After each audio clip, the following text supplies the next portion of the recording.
जी हां, मानवता की रक्षा और शांति की स्थापना ये हमेशा से भारत की विदेश नीति का प्रमुख पहलू रहा है और एक बार फिर भारत की फॉरेन पॉलिसी का डंका बजता हुआ नजर आ रहा है, क्योंकि प्रधानमंत्री नरेंद्र मोदी ने जो शांति मंत्र दिया है उसकी चर्चा पूरी दुनिया में हो रही है। रूस यूक्रेन युद्ध के मद्देनजर यह बहुत अहम है।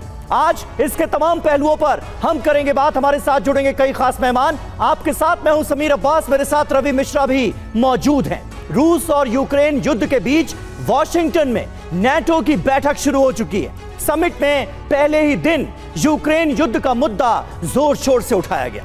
अमेरिका, ब्रिटेन समेत तमाम सदस्य देशों ने यूक्रेन की रक्षा का संकल्प दोहराया। वहीं राष्ट्रपति बाइडेन ने कहा कि यूक्रेन रूस के सामने झुकेगा नहीं। और जिस वक्त नेटो देश रूस के खिलाफ यूक्रेन की मदद पर रणनीति बना रहे थे, ठीक उसी वक्त पुतिन ने यूक्रेन के हर हिस्से में बारूद बरसाया। ज़पोरिज़िया से लेकर डोनेत्स्क तक विनाशकारी प्रहार किया। जवाब यूक्रेन की तरफ से भी दिया गया।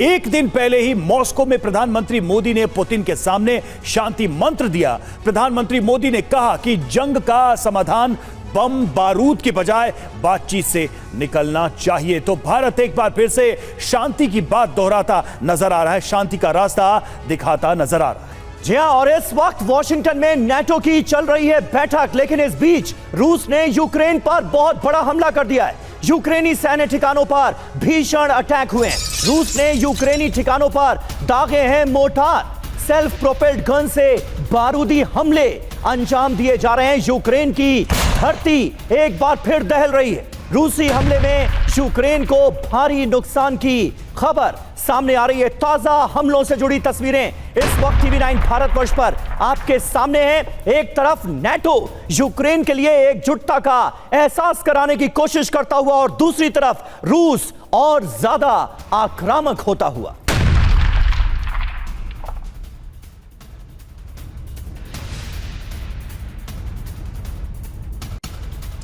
और एक और बड़ा अपडेट है, नेटो की बैठक के बीच यूक्रेन पर भीषण अटैक। जी हां, यूक्रेन पर रूस का विनाशक हवाई हमला। रूसी फाइटर जेट ने यूक्रेन में बरसाया बारूद। यूक्रेनी सैन्य ठिकानों पर मिसाइल से अटैक की तस्वीरें भी हम आपको दिखा रहे हैं। तो देखिए, लगातार ये हमले हो रहे हैं और यूक्रेन पर ये हवाई हमले हुए हैं रूस की तरफ से। रूस के फाइटर जेट ने यूक्रेन पर बारूदी बौछार की है।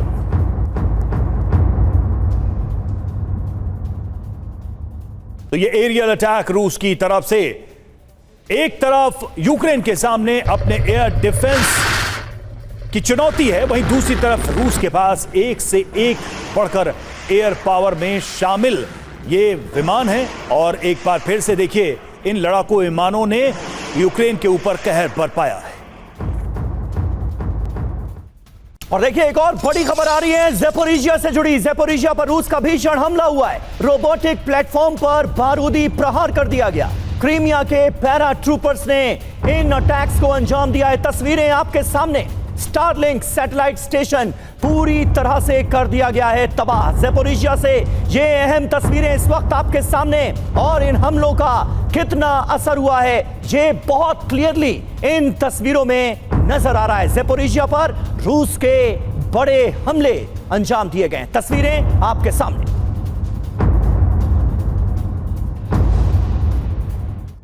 और अब बात करते हैं नेटो की बैठक की। जी हां, नेटो में की बैठक में बाइडेन के बयान का जिक्र कर रहे हैं हम। पुतिन यूक्रेन पर कब्जा करना चाहते हैं। जी हां, बाइडेन ने ये कहा है यूक्रेन पुतिन को रोक सकता है और रोकेगा। बाइडेन ने अपनी बात फिर से दोहराई है। बाइडेन ने यूक्रेन की रक्षा का संकल्प लिया है। तो एक तरफ देखिए बाइडेन का यह बयान, नेटो की बैठक, वहीं दूसरी तरफ आप रूस की प्रतिक्रिया भी देख रहे हैं। रूस ने एक के बाद एक यूक्रेन पर जबरदस्त हमले किए हैं, लेकिन बाइडेन ने कहा है कि यूक्रेन की रक्षा हम करेंगे। Putin's war of aggression against Ukraine continues, and Putin wants nothing less than Ukraine's total subjugation, to end Ukraine's democracy, to destroy Ukraine's culture, and to wipe Ukraine off the map. And we know Putin won't stop at Ukraine, but make no mistake, Ukraine can and will stop Putin. जी हाँ, Ukraine Putin को रोक सकता है, रूस को रोक सकता है और रोकेगा, ये कहा है अमेरिकी राष्ट्रपति जो बाइडेन ने।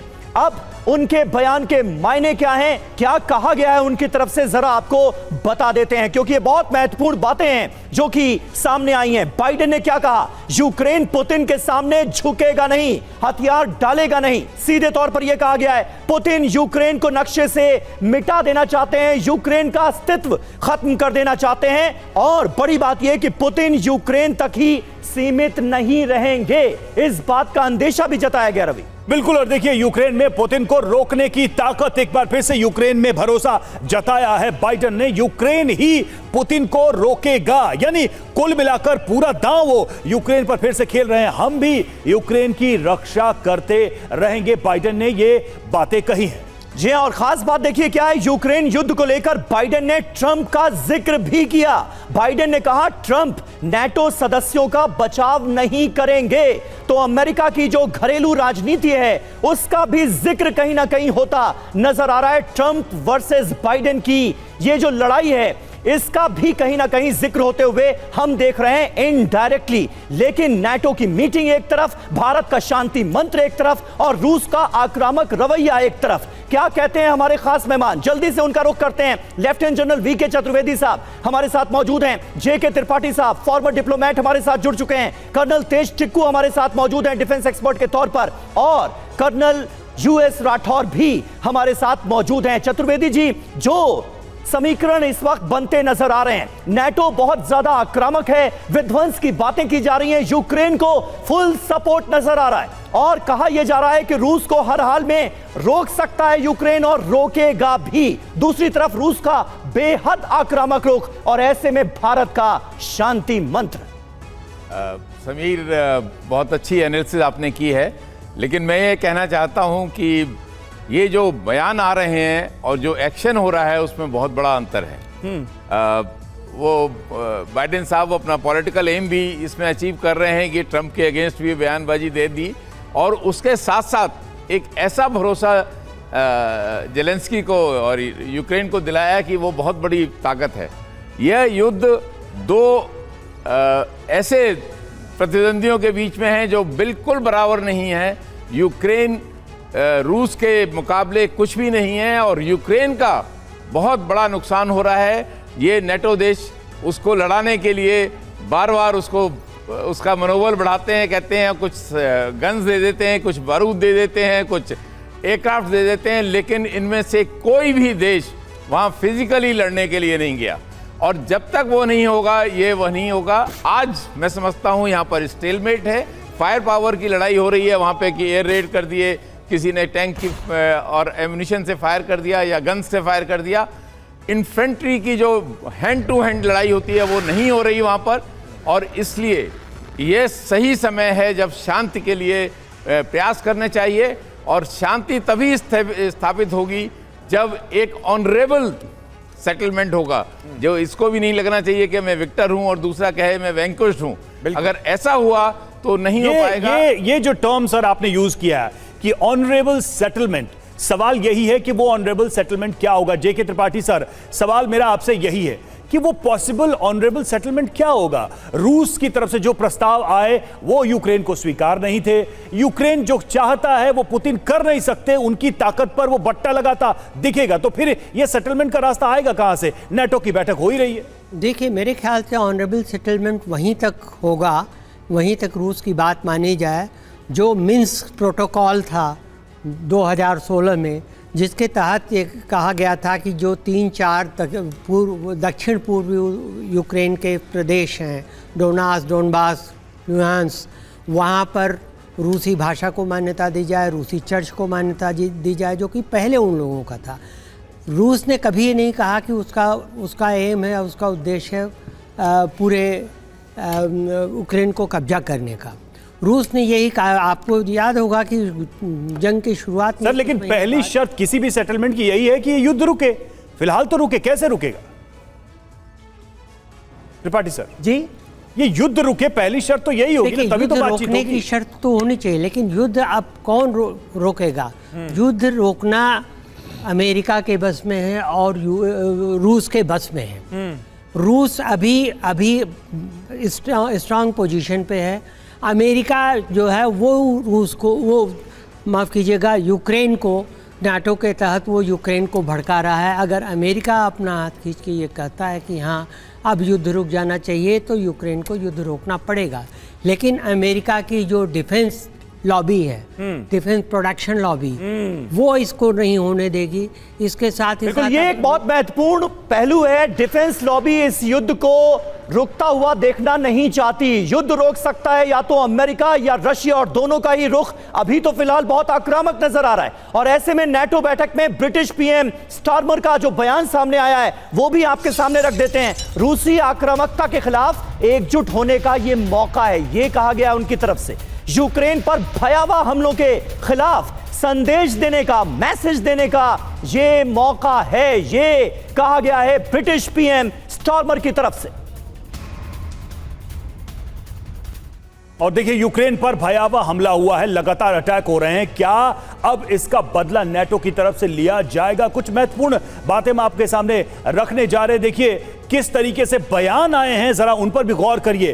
कीर स्टारमर, प्रधानमंत्री ब्रिटेन के, अभी चुनाव जीते, अभी सत्ता में आए हैं। रूस के खिलाफ एकजुट होने का मौका है, समय है, ये वो कह रहे हैं। नाटो भयावह हमलों का कड़ा संदेश दे, नाटो को अपील कर रहे हैं कि वो इन हमलों को रिटेलिएट करे, इसका जवाब दे। और कीव पर रूस के हमले बहुत ही भयानक हैं, ये भी उन्होंने अपने बयान में कहा है।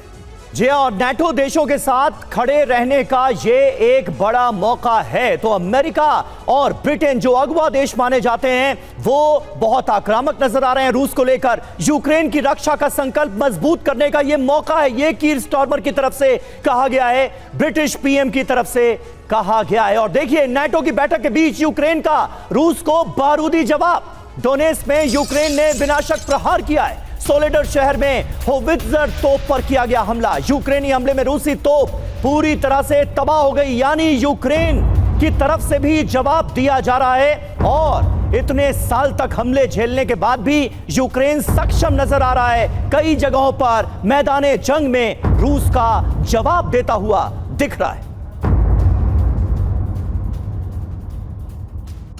और रणभूमि में रूस का टैंक पूरी तरह से तबाह हुआ है, वो तस्वीर हमने आपको दिखाई। और देखिए किस तरह से ये हमले हुए हैं, यूक्रेन ने घात लगाकर बारूदी प्रहार किया। ये देखिए तस्वीरें, किस तरह से इस टैंक को टारगेट किया गया और ये टैंक के परखच्चे उड़ते नजर आ रहे हैं तस्वीरों में। एंटी टैंक माइन से टैंक तबाह हो गया।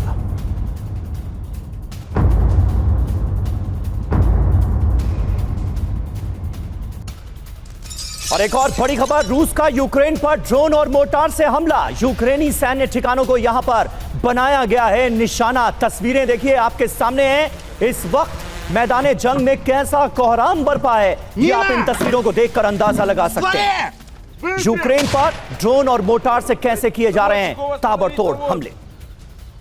हमारे साथ कर्नल यूएस राठौर भी मौजूद हैं। यूएस राठौर साहब, भारत ने शांति की बात की है, हर तरफ से तो विध्वंस की खबरें सामने आ रही हैं, आक्रामक रुख सामने आ रहा है, जो कहीं ना कहीं इस युद्ध को और ज्यादा इग्नाइट करता हुआ दिखता है। भारत वाहिद एक ऐसा मुल्क है जो लगातार शांति की बात कर रहा है। और प्रधानमंत्री नरेंद्र मोदी ने जब यह बात की तो भारत के रुख को रूस ने सराहा भी। लेकिन इस वक्त जो मौजूदा परिस्थितियां हैं वो क्या कहीं से भी इशारा कर रही हैं कि रूस हमलों को लेकर कुछ ढील दे और आने वाले वक्त में इस जंग को खत्म करने की कोई कवायद शुरू हो?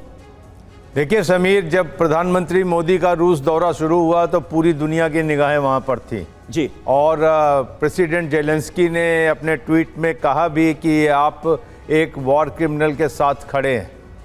प्रेसिडेंट पुतिन के लिए उन्होंने ये शब्द इस्तेमाल किए और प्रधानमंत्री मोदी के लिए कहा कि आप उनके साथ खड़े हैं। और अमेरिका भी काफ़ी नाखुश नज़र आया इस दौरे से।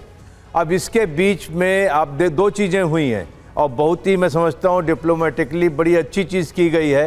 एक तो कोई डिफेंस रिलेटेड समझौता नहीं हुआ है इस दौरे में, और दूसरी चीज़ जो प्रधानमंत्री मोदी ने कहा है कि इसमें मासूमों का खून नहीं बहाया जाना चाहिए और बड़ा पीड़ादायक है, वो डायरेक्टली रिलेटेड था कि जो कीव में चिल्ड्रन हॉस्पिटल पे बम गिरा और जिसका जिक्र प्रेसिडेंट जेलेंस्की ने अपने पोस्ट में भी किया। तो इससे ज़्यादा एक राष्ट्राध्यक्ष दूसरे राष्ट्राध्यक्ष को क्या कह सकता है? उन्होंने बोला उनके सामने, और ये दूसरी ओकेजन है। इससे पहले एससीओ समिट में भी उनको बोल चुके हैं प्रेसिडेंट पुतिन को कि ये युद्ध का समय नहीं है। इस बार उन्होंने बोला मासूमों या बच्चों का खून नहीं बहाया जाना चाहिए। तो हमने अपनी स्थिति साफ कर दी है और ये कह दिया है कि इसके अंदर शांति की पहल की जरूरी है और अननेसेसरी ब्लड शेड नहीं होना चाहिए। अगली बड़ी खबर का रुख करेंगे। नाटो बैठक में ज़ेलेंस्की का बयान सामने आया है। वो बयान हम आपको बताने जा रहे हैं। दुनिया ने देखा पुतिन हार सकते हैं, ये ज़ेलेंस्की ने कहा है। नाटो की बैठक में रूस के सामने लोकतंत्र जीत सकता है। जो असंभव लगता था वो संभव हुआ है, ज़ेलेंस्की ने कहा। और निश्चित तौर पर जो लंबा युद्ध खिंचा है, जिस तरीके से यूक्रेन की सरकार और यूक्रेन की सेना रूस जैसे महाशक्ति के सामने इतने लंबे समय तक युद्ध में टिकी रही, इसी वजह से यह बयान सामने आया है। क्या कहा ज़ेलेंस्की ने, आइए सुनते हैं। When Putin decided to break everything dear to us, we all acted as one. We didn't wait a single day and even minute. We were surviving every day, and we did survive. Then the world saw that Putin could lose, and democracy can win even when it seemed impossible. America should not shy away from its strengths. It is America that keeps the freedom for the world. That's why the world values America, America which acts. तो देखिए, NATO country ना होते हुए भी जिस तरह से तमाम नाटो देश यूक्रेन के साथ खड़े हैं, उससे ज़ेलेंस्की के हौसले बुलंद नजर आ रहे हैं। नाटो से हुंकार, पुतिन को ललकार। ज़ेलेंस्की ने क्या कहा? पुतिन के हमलों के खिलाफ हम सब बिल्कुल साथ रहे, हमने मिलकर हर दिन रूस को जवाब दिया। पुतिन हार सकते हैं, लोकतंत्र जीत सकता है, यह साबित हुआ। अमेरिका को अपनी ताकत से पीछे नहीं हटना चाहिए। अमेरिका की वजह से दुनिया की स्वतंत्रता कायम है, यह कहा ज़ेलेंस्की ने। इसीलिए दुनिया में अमेरिका का महत्व कायम है। तो ये बातें कही गई हैं यूक्रेन के राष्ट्रपति ज़ेलेंस्की की तरफ से।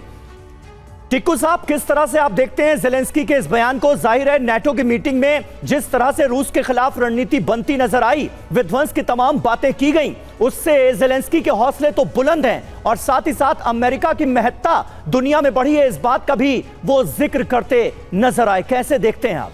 देखिए, ज़ेलेंस्की का ये जो बयान है ये बिल्कुल ट्रेडिशनल बयान है, इसमें कोई बदलाव मुझे दिखाई नहीं दिया। लेकिन ये बात भी सच है कि अमेरिका का टोटल प्रेस जो था उनका फोकस था इस बात पर कि बाइडेन किस प्रकार से बात करते हैं, वही उनका प्रदर्शन होगा जो डिबेट में हुआ था। तो मुझे नहीं लगता इस स्टेटमेंट का कोई महत्व है।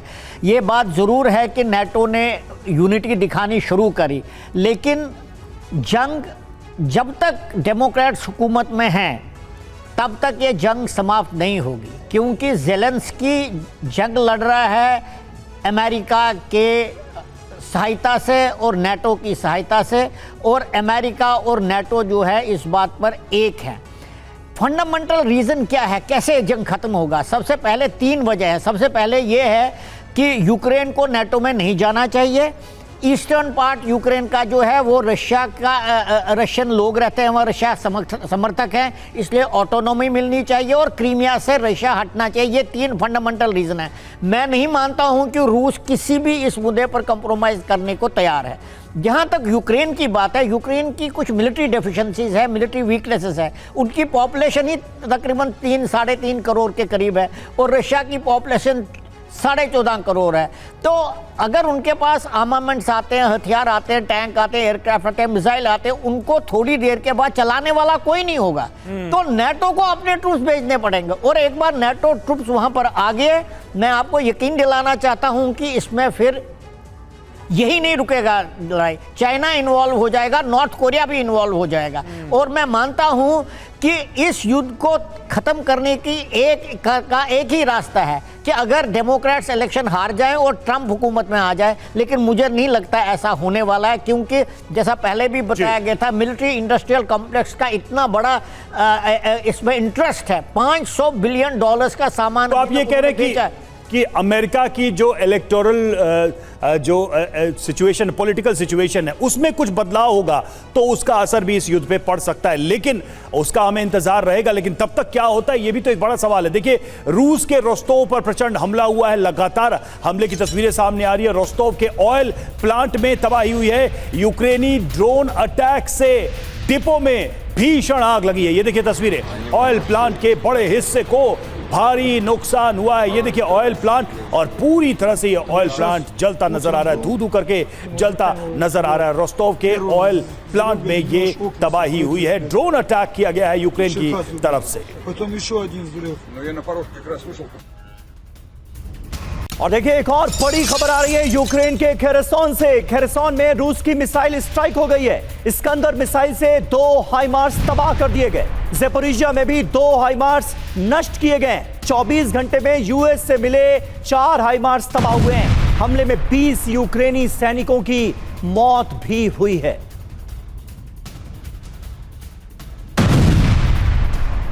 तो देखिए, नेटो का जो ऐलान है वो आने वाले वक्त के लिए बारूदी घमासान की तरफ इशारा कर रहा है। जो बड़ी खबर है वो आपको सबसे पहले बता दें, नेटो यूक्रेन को एयर डिफेंस सिस्टम देगा। ये यूक्रेन के लिए निश्चित तौर पर बहुत बड़ी बात है। एयर डिफेंस सिस्टम कौन देगा? 4 पैट्रियट सिस्टम अमेरिका से मिलेंगे, जर्मनी से मिलेंगे, रोमानिया से मिलेंगे, नेदरलैंड से मिलेंगे। और एयर डिफेंस सिस्टम कौन देगा ये हम आपको डिटेल दे दें। SAM-T जो एयर डिफेंस सिस्टम है वो इटली की तरफ से मुहैया कराया जाएगा यूक्रेन को। ब्रिटेन, नॉर्वे, स्पेन भी हथियारों की खेप भेजेंगे।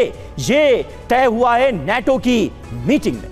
और साथ ही देखिए, NASAMS, गेपर्ड, गोला बारूद, ये सब भेजने पर सहमति बनी है। यानी कि एक तरीके से और ज्यादा लैस किया जाएगा यूक्रेन को आगे के हमलों के लिए और अपनी रक्षा के लिए भी। इसीलिए वो बाइडेन का बयान काफी महत्वपूर्ण हो जाता है जब वो कहते हैं कि हम यूक्रेन का पूरा साथ देंगे, क्योंकि यूक्रेन ही रूस को रोक सकता है। चतुर्वेदी सर, कहीं ऐसा तो नहीं है ज़ेलेंस्की भाई तुम आगे बढ़ो, हम तुम्हारे साथ हैं? क्या यूक्रेन और ज़ेलेंस्की को बार बार ये सब कह के, ये समर्थन देके उनकी कुर्बानी लेना तय कर लिया है नेटो ने? आपने बिल्कुल सही कहा रवि, ये वही है। और पिछले 2-2.5 साल से यही तो हो रहा है कि वो कुछ समय के बाद फिर कुछ डिफेंसिव सिस्टम दे देता है, एयर डिफेंस सिस्टम दे देता है, बारूद दे देता है, एम्यूनिशन दे देता है, कुछ लॉजिस्टिक्स के सामान। नहीं, ये सवाल सर मैं इसलिए पूछ रहा था क्योंकि अगर बाइडेन के स्टेटमेंट को जोड़े इसमें, वो कह रहे हैं कि यूक्रेन ही वो देश है जो रूस को रोकेगा। जिस रूस को हिटलर की सेना नहीं रोक पाई, जिस रूस को अंकल सैम की सेना नहीं रोक पाई, उसको यूक्रेन रोक लेगा। रवि, आज के युग में कोई देश दूसरे देश को ऑक्युपाई नहीं कर सकता, उसको पूरी तरह से कैप्चर नहीं कर सकता, ये इम्पॉसिबल है। लेकिन ये सब कहना इसलिए है कि दूसरे लोगों को जो यूक्रेन के बॉर्डर पे हैं उनको सबको इस तरफ लाएं कि तुम्हारे ऊपर भी खतरा है। ये इसलिए कह रहे हैं, और कोई रीज़न नहीं है। अगर रशिया चाहता है यूक्रेन को पूरा कैप्चर करके उस पर राज करे, कभी नहीं हो सकता। यूक्रेन की सहमत से हो सकता है। अगर यूक्रेन के वासी, यूक्रेन के पॉपुलेशन चाहे तो रशिया से मर्ज हो सकता है, लेकिन अगर मिलिट्री एक्शन से करना चाहते हैं तो ये इम्पॉसिबल है, कभी नहीं होगा। तो ये इस तरह की चीज़ है। और ये जो चीज़ें हैं आज के दिन नेटो की जिम्मेदारी, लेकिन नेटो एक मिलिट्री ऑर्गेनाइजेशन ही समझिए, उनकी जिम्मेवारी सारे वर्ल्ड में एक बहुत बड़ी रिस्पॉन्सिबिलिटी है कि इस युद्ध को ख़त्म करें, यहाँ शांति स्थापित करें। ये जो आर्म्स मैन्युफैक्चरर्स और ये लोग हैं, इनके लिए कुछ और व्यवसाय ढूंढा जाए। या लोगों को मरवा के, एक देश को बर्बाद करके, ये कोई इसका उस इंडस्ट्री को जीवित रखने का कोई तरीका नहीं है। बिल्कुल, आखिर समाधान की बात क्यों नहीं हो रही और उस तरफ बढ़ने की कोशिश नजर क्यों नहीं आ रही? ये अपने आप में एक बड़ा सवाल है जो हर किसी को परेशान करता है। रूस का यूक्रेनी सैन्य ठिकानों पर देखिए फिर हमला हुआ है। रूस ने यूक्रेनी हाइमार्स को तबाह किया। हमले में 3 हाइमार्स पूरी तरह से नष्ट कर दिए गए हैं। तो एक तरफ यहां पर हम बात कर रहे हैं स्ट्रैटेजिक प्लानिंग को लेकर, नेटो की मीटिंग में जो तय हुआ है और रूस के रुख से जो कुछ सामने आया उसका विश्लेषण चल रहा है, और दूसरी तरफ बारूद बरस रहा है मैदाने जंग में।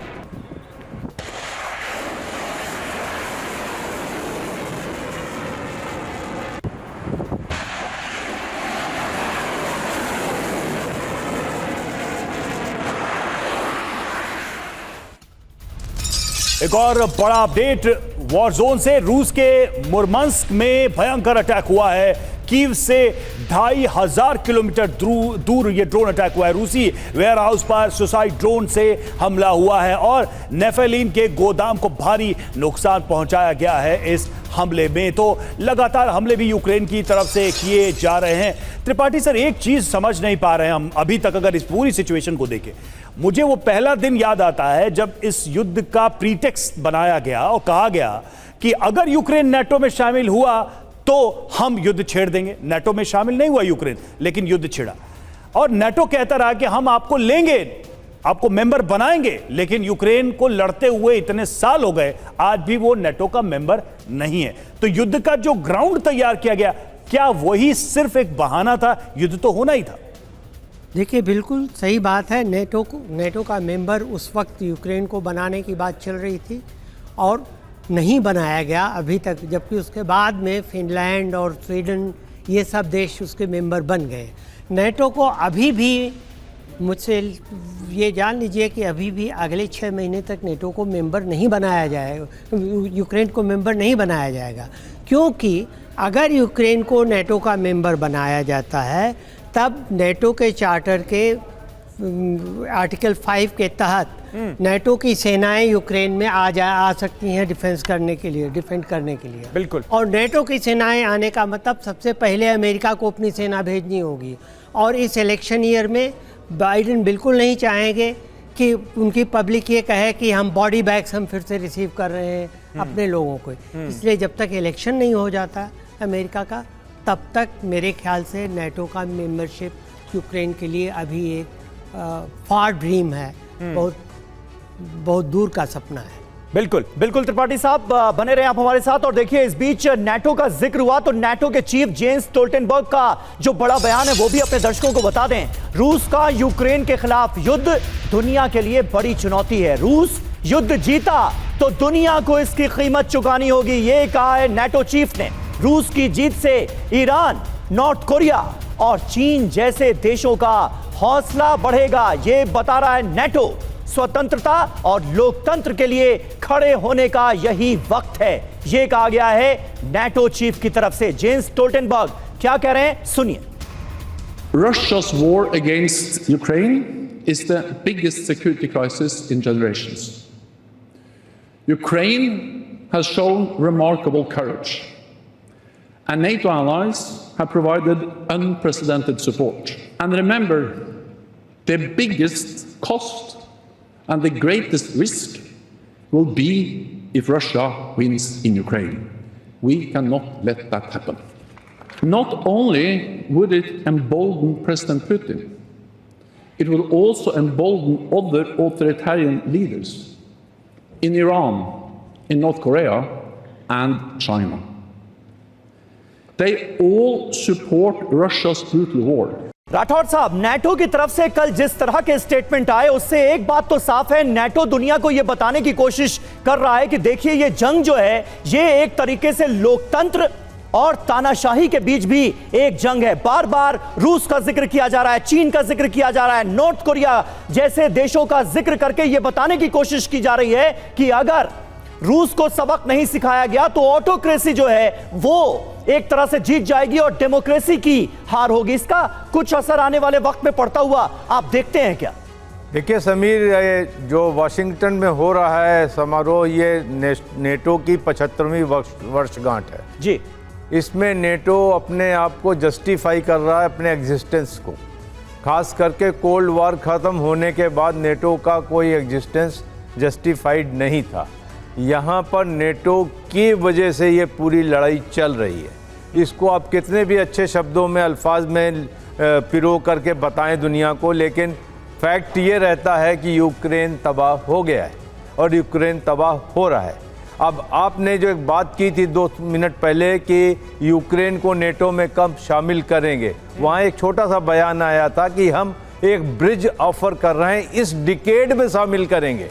इस डिकेड में शामिल करने का मतलब साफ है कि यूक्रेन की लड़ाई के दौरान नहीं शामिल करेंगे, क्योंकि हमें उतरना पड़ेगा। अब आती है बात कि नेटो का भविष्य क्या है। नेटो का भविष्य अमेरिका है। अमेरिका मिलिटरीली कमज़ोर हो रहा है, फाइनेंशियली कमज़ोर हो रहा है और डिप्लोमेटिकली कमज़ोर हो रहा है। और नेटो के लिए अलग अलग कॉन्फ्लिक्ट जोन खुल रहे हैं। आप रेड सी में जाएंगे, आप पर्शियन गल्फ में जाएंगे, क्या आप कैस्पियन सी में जाएंगे, आप इंडो पैसिफिक में जाएंगे, इस जगह जा रहे हैं। और आपको नचा कौन रहा है? 2 सुपर पावर, रूस और चाइना, और 2 स्मॉलर पावर, नॉर्थ कोरिया और ईरान। लेकिन आपको पूरी दुनिया में वो नचा रहे हैं। तो आज नेटो अपने भविष्य को खुद देख रहा है कि हम कहाँ जाने वाले हैं। आज हम बात कर रहे हैं नॉन नेटो एलाइज की। अफ्रीका में आप नॉन नेटो एलाइज ढूंढ रहे हैं, आप फार ईस्ट में नॉन नेटो एलाइज ढूंढ रहे हैं, आप पाकिस्तान में नॉन नेटो एलाई फिर से देख रहे हैं। तो अगर ये सारी चीज़ें आप फिर से कर रहे हैं तो दुनिया को आप फिर से कॉन्फ्लिक्ट की तरफ प्राइम कर रहे हैं। जो नेटो ने करना चाहिए वो करना चाहिए to find peace in Ukraine, वो नहीं हो रहा है। एक छोटा सा उसके अंदर नेटो में एक आर्टिकल है कि जो नेटो का मेंबर होगा वो 2% जीडीपी का अपने डिफेंस बजट पे खर्च करेगा। 2% डिफेंस का जीडीपी का खर्च करने का मतलब है लिथुआनिया, एस्टोनिया ऐसे मुल्क कर सकते हैं। ये सारा पैसा जो है डिफेंस इंडस्ट्रीज में जाएगा। आपके अमेरिका है, इटली है, फ्रांस है, इंग्लैंड है, जर्मनी है, इनके पास जाएगा। बिल्कुल। तो नेटो का आज औचित्य नहीं है। अगर नेटो कम नहीं होगा, कहीं ना कहीं सर, अगर इस पूरे वॉर में नेटो मूक दर्शक ही बना रहा तो अपने आप में उसके होने पर भी प्रश्न उठेंगे, क्योंकि अब तक तो नेटो की एंट्री नहीं हुई है और चूंकि एक बड़े युद्ध की आशंका हमेशा बनी हुई, तो नेटो भी घबरा रहा है कि आने वाले समय में पता नहीं क्या हो जाए। हम लौटेंगे आपके पास। और देखिए, सुमी में रूस का बड़ा हमला हुआ है, यूक्रेन के सैन्य काफिले पर अटैक किया गया है। इस्कंदर मिसाइल से यूक्रेनी सेना पर यह हमला हुआ है। क्लस्टर म्यूनिशन से अमेरिकी यूक्रेनी व्हीकल को निशाना बनाया गया है। यह तस्वीरें देखिए अटैक की।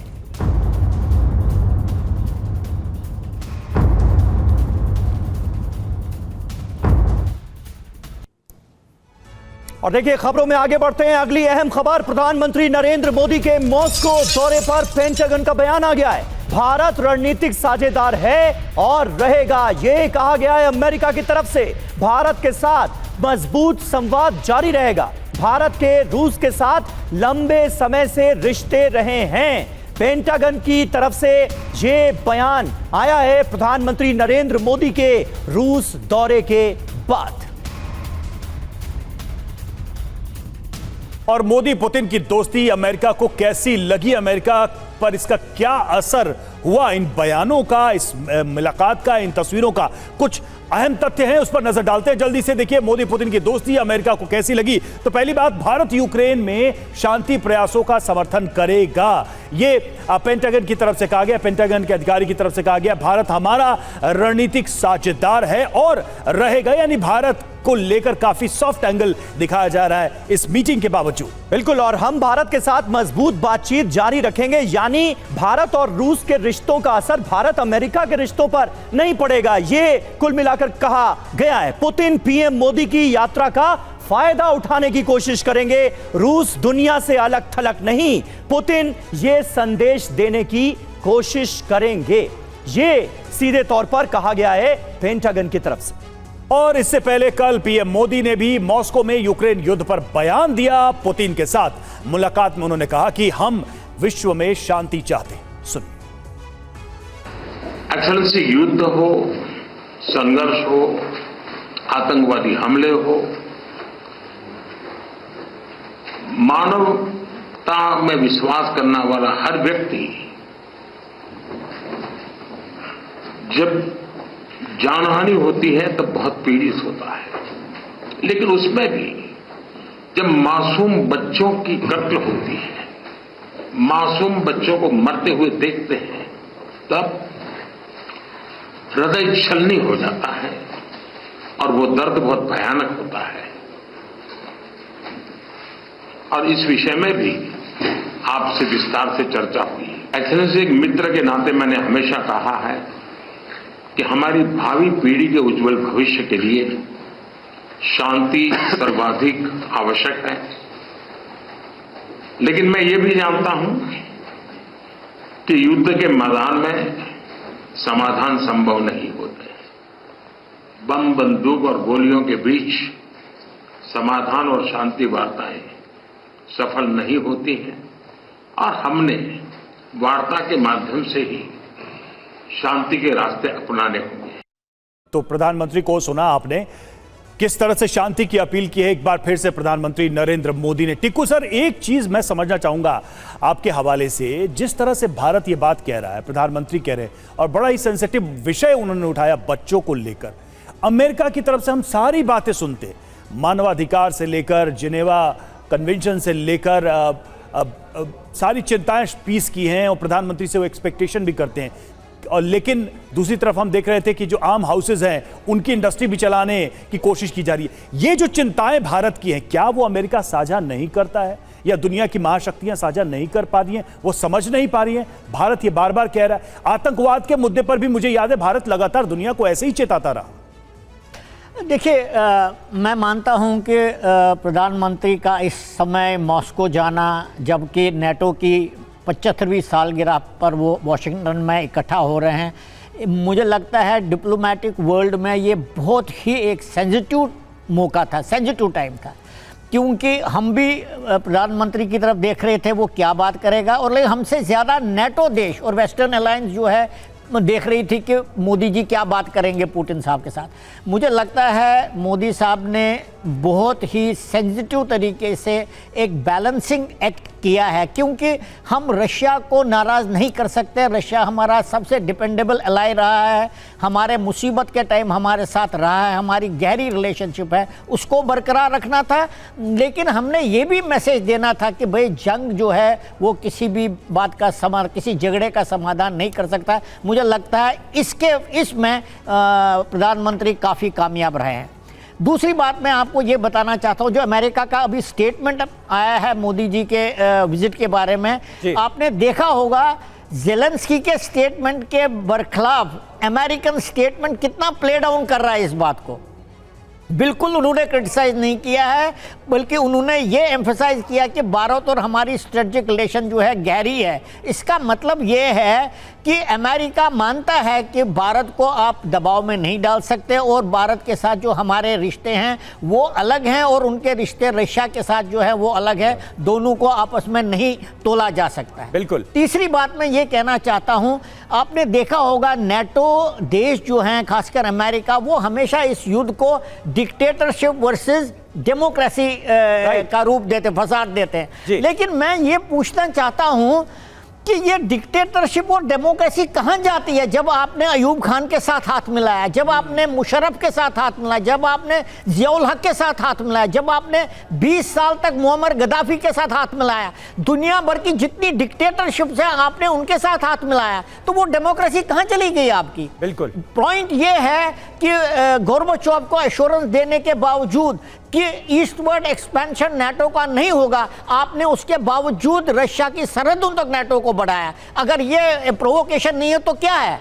तो मैं मानता हूं कि अमेरिकन पॉलिसी जो है वो कंट्राडिक्टरी हैं और वो अपने बिल्कुल, और इसका भी जिक्र लगातार होता आया है। अमेरिका के रुख को लेकर ही तमाम सवाल खड़े होते हैं। अब आपको बताते हैं कि प्रधानमंत्री मोदी की पुतिन से मुलाकात पर वर्ल्ड मीडिया ने क्या लिखा, इसकी भी एक झलक जरा जल्दी से आपके सामने रखते हैं। पुतिन मोदी की मुलाकात, दुनिया में किसने क्या कहा?